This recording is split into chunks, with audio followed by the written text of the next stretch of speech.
नमस्कार शेतकरी बंधूंनो, नमस्कार। बघा, डिजिटल सेवा या केंद्रामध्ये या चॅनलमध्ये आपले हार्दिक स्वागत करतो।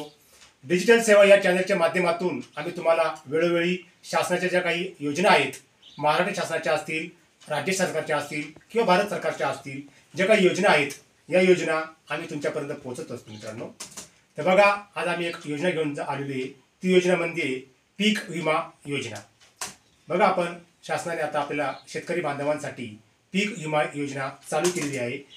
1 जुलैपासून ही योजना 1 जुलै 2025 पासून आपण ही पीक विम्याचा फॉर्म आपण भरू शकतो आणि आपल्या झालेल्या पिकांची नुकसान भरपाई आपल्याला शासन देत असते। म्हणून आपण जे काही शेतकरी आहेत त्या शेतकरी बांधवांनी 1 जुलैपासून पीक विमा योजना काढून गेली, परंतु काही शेतकऱ्यांना या योजनेची माहिती होत नाही। म्हणून आमचा हा छोटासा प्रयत्न असतो, जे ग्रामीण भागातले आहेत, जे तळागाळातले शेतकरी आहेत त्यांच्यापर्यंत माहिती पोहोचत नाही आणि त्यांना त्या भरपाईला किंवा त्या नुकसानीला बळी पडावं लागतं। म्हणून आपण त्या योजनेचा लाभ घेतला पाहिजे आणि आपला नुकसान भरपाई ही योजना आपण लाभ घेतला पाहिजे। तर बघा मित्रांनो, यासाठी आपल्याला सर्वात महत्त्वाची गोष्ट आपल्याला फार्मर ID तयार करणे गरजेचं आहे। अनेक शेतकरी बांधव आमच्याकडे येतात, पीक विमा योजनेसाठी येतात, परंतु त्यांच्याकडे फार्मर ID नसते। तर मित्रांनो, आता शासनाने एक नियमबंधन केलेले आहे की ज्या शेतकऱ्यांना जो पीक विमा योजनेचा लाभ घ्यायचा आहे त्यासाठी आपण सर्वात महत्त्वाचं म्हणजे फार्मर ID हा तयार करून घेणं गरजेचं आहे। तर फार्मर ID साठी आपल्याला सर्वात महत्त्वाची गोष्ट ती म्हणजे लागणार आहे डिजिटल 7/12 उतारा, त्यानंतर आपलं आधार कार्ड लागणार आहे आणि त्यानंतर त्या आधार कार्डला आपला मोबाईल नंबर लिंक असणे गरजेचं आहे। तर मित्रांनो, सर्वात महत्त्वाची गोष्ट आधी आपण फार्मर ID करून घेणं गरजेचं आहे।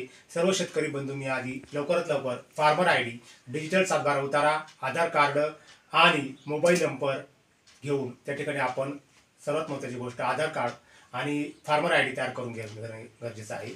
त्यानंतर बघा, पीक विमा योजनेसाठी आपल्याला काय काय लागणार आहे।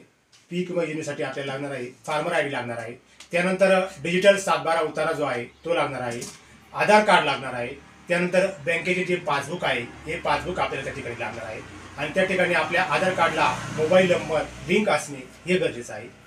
आणि महत्त्वाची गोष्ट जी पासबुकाची प्रिंट आपल्याला त्या ठिकाणी लागणार आहे, कारण ज्या नुकसान भरपाई जी होती ही नुकसान भरपाई पीक पाहणी झाल्यानंतर नुकसान भरपाई ही आपली शेतकऱ्याच्या थेट खात्यामध्ये जमा होती। म्हणून आपल्याला हे सर्व कागदपत्र जमा करून आपण 1 जुलैपर्यंत या पीक विमा योजनेचा लाभ घेतला पाहिजे।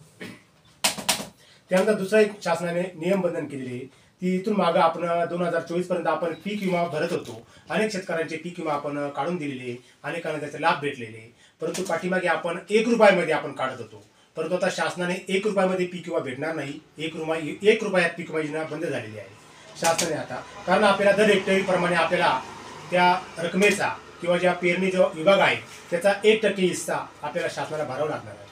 त्याचंही बघू आपण काय त्याचं परत मत। सोयाबीन जर असेल तर 1 हेक्टरसाठी आपल्याला 1160 रुपये हेक्टरीप्रमाणे भरावं लागणार आहे। त्यानंतर तूर जर असेल तर आपल्याला 860 रुपये एका हेक्टरसाठी भरावं लागणार आहे। त्यानंतर कापूस असेल तर 1710 रुपये आपल्याला शेतकऱ्याला भरावं लागणार आहे। मूग असेल तर 500 रुपये भरावं लागणार आहे। उडीद असेल तर 500 रुपये, बाजरी असेल तर 520 रुपये, ज्वारी असेल तर 580 रुपये। हे प्रमाण आपल्याला हेक्टरी प्रमाण दिलेले आहे। हे प्रमाण आपल्याला तिथं आधी रक्कम आपल्याला भरायची आहे।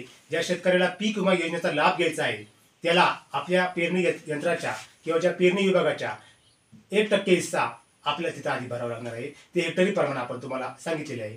ते भरल्यानंतर आपण पीक विमा योजना काढू शकतोय। तर बघा, या योजनेचा मुख्य उद्देश होतो की ज्यांची नुकसान भरपाई होती अति पावसामुळे किंवा पाऊसच झाला नाही किंवा अशा अनेक कारणामुळे आपली नुकसान होते, शेतकरी बांधवांचे नुकसान होते, म्हणून कर्जबाजारीपणा देखील वाढतो। म्हणून आपण या पीक विमा योजनेचा लाभ लवकरात लवकर काढून घेणं गरजेचं आहे। त्यासाठी शेतकरी बांधवांनी आधी फार्मर ID काढून घ्या। त्यानंतर आपण जे काही डॉक्युमेंट्स असतील, जे काही कागदपत्रांची पूर्तता असेल ती पूर्तता करून लवकरात लवकर आपण 1 जुलैपासून याची मुदत 30 तारखेपर्यंत आहे। 1 जुलै 2025 याची चालू होणार आहे। 1 जुलैला आपला महाराष्ट्र दिन देखील आहे, शेतकरी दिन, कृषी दिन देखील आहे, कृषी दिन आहे।